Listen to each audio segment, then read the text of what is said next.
Fala aí pessoal, aqui é o JP e hoje nós vamos estudar um tópico muito importante para toda a parte de cálculos na química. Hoje a gente vai começar a estudar as quantidades na química. Lembrando que quando eu digo aqui quantidade, né, é uma palavra que é muito genérica e com isso a gente precisa aprender alguns termos e algumas fórmulas de calcular e também entender o sentido de alguns cálculos que nós vamos fazer. Talvez você já tenha visto esse número aqui, ele é um número extremamente importante na química e justamente nessa aula nós vamos entender um pouquinho da importância desse número, conhecido como número de Avogadro ou também constante de Avogadro. Vamos lá então. Para a gente começar a entender um pouquinho dessas quantidades na química, antes nós temos que definir o que a gente chama de unidade de massa atômica, representado pela letra U minúsculo. Antigamente, alguns materiais traziam também como UMA, justamente a primeira letra aqui de unidade de massa atômica, tá certo? Mas hoje em dia a gente usa simplesmente U, ok? O que significa isso? Bom, temos que lembrar que os nossos átomos são muito pequenos. Tão pequenos a ponto de não ser conveniente usar gramas para medir a massa desses átomos. Já que eu tenho átomos muito pequenos, gramas fica como uma unidade que não encaixa tão bem para os cálculos que a gente vai fazer. Eu tenho que trabalhar aí com números muito pequenos, então isso pode dar um problema para a gente. Por isso, a gente define uma outra unidade, a chamada unidade de massa atômica. O que é essa unidade que nós vamos estabelecer? A definição de 1U, né, uma unidade, é justamente 1/12 de um carbono 12. Como assim? Vamos entender aqui. Se eu imagino o meu carbono 12, lembrando que aqui o carbono tem número de massa 12, significa que no seu núcleo nós temos 12 partículas, ok? Entre prótons e nêutrons. Lembrando também que o nosso átomo é formado por prótons, nêutrons e elétrons. Dessas três, aqui a gente sabe que tem uma massa tão pequena comparado com as demais que a gente despreza, são os elétrons. Então, sobram aí, para contribuir para a massa do nosso átomo, próton e nêutron. Se eu considero o meu carbono 12 como uma pizza com 12 fatias, uma dessas 12 fatias vai equivaler exatamente a uma unidade de massa atômica. Isso daqui foi um padrão estabelecido. Então, quando se reuniu, os cientistas se reuniram para definir esse padrão, eles poderiam ter escolhido outro elemento, outro isótopo. Lembrando que na natureza a gente consegue encontrar carbono 12, 13 e 14. Por que foi escolhido justamente esse elemento e esse isótopo? Justamente porque ele é o mais estável dos carbonos que a gente encontra na natureza e, além disso, o mais abundante. Então, eu consegui aqui ter uma precisão muito grande ao adotar esse meu padrão. Ele se encaixava muito bem no que era pré-requisito para ser escolhido como padrão, ok? Então, essa é a nossa definição de massa atômica. Se eu fosse considerar, comparar uma unidade de massa atômica com gramas, a gente teria mais ou menos esse número aqui. Então, 1U é equivalente a 1,66 10 a menos 24 gramas. Ou seja, algo extremamente pequeno. Só que aqui, como eu estou falando de uma unidade tão pequena, encaixa muito bem para trabalhar a massa dos nossos átomos, das nossas moléculas, já que aí eu não preciso trabalhar com tantas casas decimais e tudo mais, ok? Bom, então, como eu havia dito, se a gente considera aqui o nosso carbono 12, ok? Como o nosso padrão, e divide esse núcleo do carbono 12 em 12 partes iguais, cada uma dessas partes vai ser equivalente a 1U. Então, eu consigo montar como se fosse uma balança, colocando um e outro aqui, colocando de um lado as fatias para saber quantas fatias eu preciso, cada fatia pesando 1U, e o nosso outro átomo. Então, por exemplo, se eu quero entender o que significa falar que o oxigênio é igual a 16U, né? O que significa falar que a massa dele é 16U? Significa justamente que um oxigênio tem a mesma massa que 16 fatias. Então, para eu equilibrar numa balança, né, se fosse possível fazer essa analogia, eu colocaria um átomo de oxigênio de um lado e precisaria colocar 16 fatias dessa para conseguir equilibrar. Ou seja, se a gente compara, por exemplo, o oxigênio, que é 16U, com o carbono, que é 12U, a gente vê que numa balança, um átomo de oxigênio é mais pesado, tem mais massa do que um átomo de carbono. E assim sucessivamente. Então, é assim que a gente define a nossa unidade de massa atômica, ok? Bom, com essa definição, a gente pode entender agora o que a gente chama de massa atômica. Aqui eu vou representar pelas letras MA, ambas maiúsculas, ok? É justamente a massa de um átomo que eu vou medir em U, ok? Agora, acontece que certos elementos químicos, na verdade a grande maioria dos elementos químicos, aparecem na natureza com mais de uma massa atômica, certo? Por que isso acontece? Justamente porque eles são encontrados na natureza com isótopos diferentes. Lembrando aqui que quando eu falo um isótopo de um elemento, eu estou falando do mesmo elemento, mas que a massa atômica é diferente, ok? O que caracteriza seu elemento, como a gente já estudou, é o número atômico, ok? É o RG do meu átomo. A massa atômica pode variar. Então, por exemplo, se eu pego o carbono, né, como eu havia falado, na natureza nós encontramos 3 variedades desse carbono, 3 isótopos do carbono. O carbono 12, o carbono 13 e o carbono 14. Desses 3, o mais comum, o mais abundante, é o carbono 12. Mas a gente, quando vai considerar a massa do nosso elemento, precisa levar em consideração todos os isótopos. E aí, como que a gente faz? A gente considera a abundância de cada um dos isótopos para calcular. E a gente calcula o que a gente chama de média ponderada. Vamos ver aqui um exemplo. Por exemplo, na natureza nós encontramos 2 variedades do elemento químico cloro, o chamado cloro 35 e o chamado cloro 37.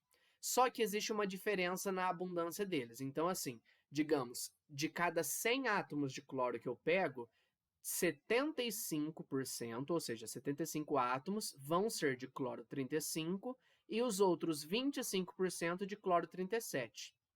Ou seja, o cloro 35 é o mais abundante.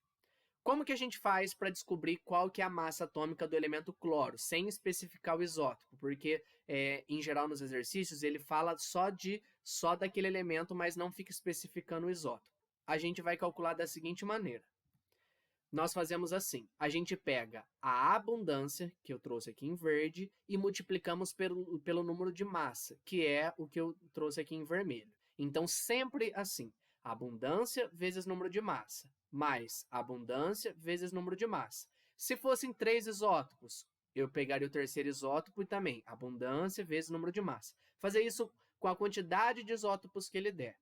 Tudo isso dividido por 100. Justamente porque 100 equivale a 100%, ou seja, estou englobando o meu total. Então, eu estou pegando aqui que 75% é do cloro 35 e 25% do cloro 37. Retomando, então, abundância vezes massa, mais abundância vezes massa, e assim por diante, dividido por 100.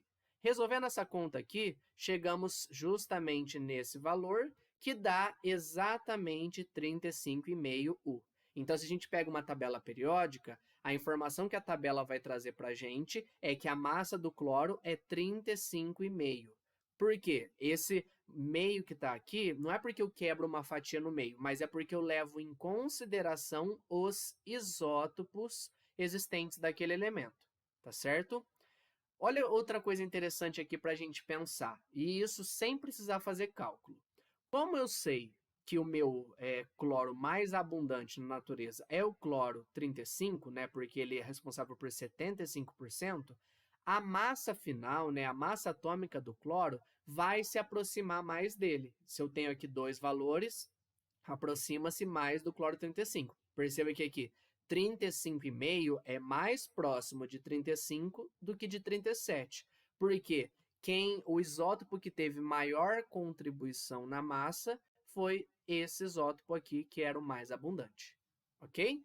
Então, esse daqui é um raciocínio muito importante para a gente fazer. Tem exercícios que trazem justamente esse tipo de raciocínio. Você não precisa calcular, mas tem que fazer esse raciocínio. Também pode aparecer para a gente fazer uma análise de um gráfico com relação à massa do isótopo e a abundância dele, certo? Por exemplo, eu trouxe aqui um gráfico da abundância isotópica do elemento galho, ok? O galho tem número atômico 31. Nós temos aqui dois isótopos do galho, ok? O galho com massa atômica 68,9 e 70,9 U. Pelo gráfico, nós conseguimos analisar que justamente o galho 69 é o galho mais abundante e o galho 71 é o menos abundante.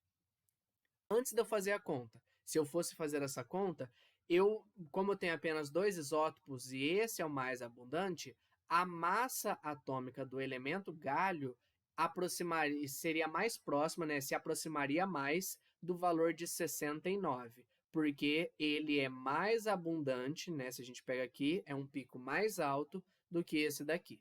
Não seria exatamente 69, porque tem uma contribuição do galho 71, mas seria mais próximo desse valor. Então, é como se eu tivesse aqui que pender mais para um lado ou para o outro para equilibrar. E justamente como esse lado contribui mais, fica mais próximo desse lado. Ok? Então, esse tipo de raciocínio é muito importante que a gente aprenda a fazer e essa análise de gráficos também.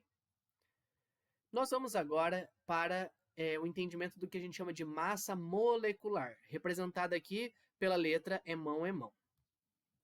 Bom, se massa atômica é a massa de um átomo, e medida em U, a massa molecular é a massa de uma molécula, também medida em U.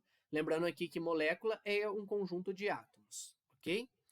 Só que um conjunto de átomos com determinado tipo de ligação, a ligação covalente. Muito simples. Como que eu calculo a massa de uma molécula? É só eu pegar e fazer a soma de todos os átomos, né, da massa de todos os átomos que a constituem. Obviamente, levando em consideração quanto que eu tenho de cada átomo. Por exemplo, eu trago aqui, na tabela periódica, a massa atômica do H é 1U, do carbono 12U, do oxigênio 16U. Nem sempre vem a unidade, tá? Mas fica subentendido que vale aqui como U. E aí, eu peço para calcular a massa atômica da água, a massa molecular da água. Como que eu faço? Na molécula de água, eu tenho 2 hidrogênios e 1 oxigênio. Lembrando que quando não tem número nenhum aqui, é o número 1. E sempre o número pequenininho equivale ao elemento que está antes, tá? Então, o 2 é do hidrogênio e o 1 do oxigênio. Para calcular a massa molecular da água, eu tenho 2 hidrogênios mais 1 oxigênio. Cada hidrogênio tem massa atômica 1. Cada oxigênio, massa atômica 16. Então, fica 2 vezes 1 mais 1 vezes 16. Ou seja, a massa molecular da água é 18U. Se eu comparo, então, uma molécula de água, eu sei que ela é 18 vezes mais pesada que aquela fatia inicial que eu estabeleci como meu padrão. Tá? Então, é uma comparação aí, ok? Agora, por exemplo, eu tenho que calcular a massa molecular do gás carbônico, CO2. Então, aqui eu tenho 1 carbono e 2 oxigênios. 1 carbono mais 2 oxigênios. Cada carbono tem massa atômica 12. Cada oxigênio, massa atômica 16. Fazendo essa conta, lembrando que multiplicação vem primeiro, 44U. Ou seja, se eu comparo uma molécula de água com uma molécula de gás carbônico, eu sei que a molécula de gás carbônico é mais pesada do que a molécula de água, tem mais massa que a molécula de água. Aqui os valores para a gente poder comparar, ok? Detalhes importantes de massa molecular para analisarmos. Primeiro, quando eu falo de substâncias iônicas, eu calculo do mesmo jeito. Por que eu faço esse detalhe aqui? Quando eu tenho uma substância dita iônica, eu não tenho uma molécula, tá? A molécula é só quando eu tenho ligações covalentes. Mas o jeito de calcular é o mesmo. Então, não importa o tipo de ligação que eu tenha entre os meus átomos, tá? Não importa o jeito que eles estão ligados. Desde que eles formem aí um conjunto de átomos, eu calculo do mesmo jeito, ok? Então, por exemplo, eu tenho aqui, ó, trouxe as informações. Hidrogênio 1, oxigênio 16, sódio 23. Quando eu uno esses 3 átomos, eles vão estar unidos por uma ligação iônica. E aí, quando a gente calcula, então, por exemplo, aqui, ó, esse composto NaOH, eu vou calcular a massa molecular dele. O termo massa molecular não seria o mais adequado aqui, porque eu não tenho uma molécula, tá? E tanto é que alguns exercícios podem trazer o termo massa-fórmula. Mas vários exercícios aceitam essa nomenclatura de massa molecular, então não se preocupe com isso. Aprenda apenas a calcular, que é o que a gente vai usar aqui. Então, NaOH, eu tenho um sódio, um Na, um oxigênio e um hidrogênio. Fazendo, então, aqui a soma de cada um dos valores separados, eu sei que a massa molecular do NaOH é 40U, ok? Outra coisa interessante para a gente considerar. Quando eu falo de um íon, lembrando que íon é um átomo com carga, seja ela negativa ou positiva, eu tenho a mesma massa do átomo neutro. Por quê? Para um átomo virar um íon, ele tem que perder ou ganhar elétrons. Só que, se a gente lembrar, como eu disse, que das 3 partículas que constituem o nosso átomo, né, prótons, nêutrons e elétrons, os elétrons são aqueles que têm uma massa tão pequena comparado com os outros que a gente desconsidera, que ganhar ou perder elétrons não interfere na massa do nosso íon. Então, eu calculo do mesmo jeito. Por exemplo, trouxe aqui, ó, sódio 23, cloro 35,5. Eu peço para você calcular a massa molecular do NaCl. E aí, quando a gente pega o Na+ e Cl-, que são íons, tá aqui, ó, um átomo com carga, o Na neutro, né, o sódio átomo neutro, tem massa 23. O Na+ também terá massa 23. Assim como o cloro menos também terá massa 35,5. Ou seja, NaCl é só fazer a soma do Na+ e do Cl-, 58,5. Então, perceba que não mudou nada aqui, tá? Não tem segredo com relação a isso, ok? São detalhes que, às vezes, o exercício pode trazer como uma pegadinha e que a gente precisa ficar atento, ok? Vamos ver mais alguns outros casos. Por exemplo, ele te pede para calcular a massa desse composto aqui. Esse composto é chamado de sulfato de cobre 2 pentaidratado. O que ele tem de diferente dos demais? Ele tem aqui, ó, uma parte, aí tem aqui um ponto e outra parte. O que significa isso? Na hora que eu formo um cristal desse composto, eu tenho esse composto aqui, esses átomos, e eu vou ter moléculas de água que vão fazer parte desse cristal. Quantas moléculas? Para cada uma parte dessa, eu tenho aqui, ó, 5 partes de água. Então, como a gente já viu, a molécula de água tem uma massa considerável, então eu tenho que levar em conta isso. Na hora que eu vou calcular, muito simples. Eu pego aqui, ó, eu tenho um cobre, depois eu tenho um enxofre, depois 4 oxigênios, tá aqui, ó. Cobre, enxofre, 4 oxigênios. E aí, eu entendo esse ponto como uma soma. Então, eu faço a soma de tudo isso mais a soma desse pedaço. Então, eu pego aqui mais 5 águas. Como a gente já calculou, a gente sabe que a água tem massa molecular 18. Então, tá aqui, ó, 63,5 que é o cobre, 32 que é o enxofre, 4 vezes 16, porque 16 é oxigênio, e 5 vezes 18, que é a água. Fazendo essa conta inteira, eu tenho aqui como resultado final que esse composto inteiro, então na hora que eu vou pesá-lo, tem uma massa molecular 249,5 U, ok? E por fim, a última coisa que pode aparecer disso pra gente. Tá aqui, ele traz um composto, só que aqui ele traz um composto sem falar para mim um dos elementos. Aqui eu chamei um elemento X, ok? Também pode aparecer no exercício dele trazer faltando uma quantidade. Em vez de colocar um número aqui embaixo, ele coloca o X embaixo aqui. Como que a gente faz? O exercício te dá isso e pergunta qual elemento químico que é X. Bom, ele dá para a gente a fórmula do composto, que é essa, e dá a massa molecular total, que é 262U. Bom, e ele falou aqui que 1 e o oxigênio vale 16. Muito simples. Olha só, eu tenho 3 elementos x. Aí, o que acontece? Esse parênteses é igual na matemática. Esse 2 vale tanto para o P quanto para o 4O. Então, é como se fosse uma distributiva. Aqui dentro do parênteses eu não tenho 1P, então faço 1 vezes 2, ou seja, dá 2 fósforos, 2P. Dentro do parênteses eu tenho 4 oxigênios, só que aí eu tenho que fazer vezes 2, porque eu tenho 2 vezes essa coisa inteira. Então, 2 vezes 4, 8 oxigênios. Muito importante saber calcular quando eu tenho esse parênteses aqui. Não se preocupe em saber por que eu uso esse parênteses, daí a gente estuda em outras partes da química. Vale aqui saber apenas como calcular quando aparecer esse parênteses. Então, quando eu resolvo aqui, eu sei que o total dá 262. Aí aqui, 3x, cada fósforo é 31. 2 vezes 31, 62. 8 vezes 16, 128. Resolvendo isso daqui como eu resolvo uma equação de primeiro grau, eu chego que x tem massa 24U. Agora, para descobrir qual elemento é x, é muito simples. É só eu pegar ou a tabela periódica ou uma tabela que o exercício me dá e procurar qual elemento químico tem massa atômica 24U. No caso, para esse exercício aqui, x seria o magnésio. Tá? Então, eu posso fazer isso com qualquer elemento, ele pede para a gente descobrir e é muito simples. Você faz a conta normal e descobre o valor de x e depois compara numa tabela que ele dá. Se caso x fosse a quantidade, você chegaria, por exemplo, que o x vale 2, significa que eu tenho 2 daquele determinado elemento. Tá? Então, depende do que o exercício quer. Mas o jeito de fazer é o mesmo, não tem segredo.